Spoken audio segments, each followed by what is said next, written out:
very calm. Like, I didn't think that I'm gonna die. There was some scary moments, and some of my friends died, and I wasn't that. I knew I'm coming back.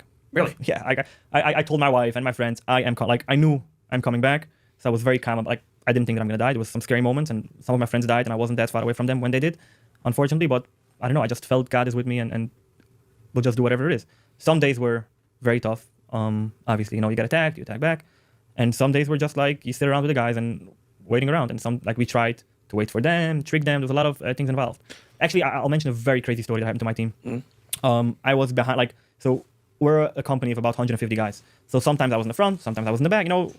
I wasn't always right next to them when it happened. On this particular scenario, I was with the vehicles a little bit more in the back, and we're like the medical evacuation team and just bringing supplies. They were going into Sajaya, okay? They were going in, and as they're going in, one of the guys is very dati. His name is Malkil. You can look him up. I think he said this story on the news a couple times. He's very, very dati. We're going in, and it's in the afternoon.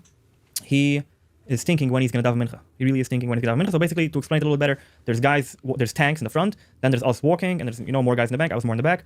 He's thinking when he's going to daven mincha. So as the tank stopped, he looked backwards to the other side to see when the sun is down, if he has time to daven once we get in the house where we're supposed to get into, or he should daven while walking, which obviously he wouldn't want. As he turns around and he sees the sun is almost down, he's like, okay, I'm going to start davening while we're walking. He starts look backwards, a little bit to pray, and out from behind the whole team, the ground, he sees the ground, it's moving a little bit. A terrorist comes out with an RPG aiming at one of the tanks in front. They didn't know, they hear the tank stop, they didn't know there's a whole 100 guys walking on foot. He comes out with an RPG. This guy's davening mincha. He sees the guy. He's looking the other way. He's looking the other way. Takes a shot. Clean.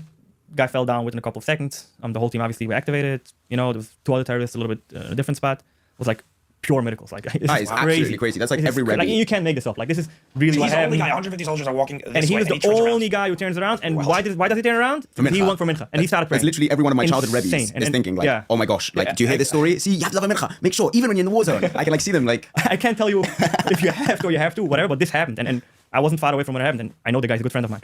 And there's a few insane stories that I wouldn't believe that happened. Crazy. And even though sometimes our life was saved, and I really believe it was because my family and friends were back home saying Tillam and praying and taking chal and all those things, I 100% believe that saved a lot of lives. I have no doubt. And I say thank you. Everyone tells me they prayed for us. I say thank you because we had quite a few insane stories.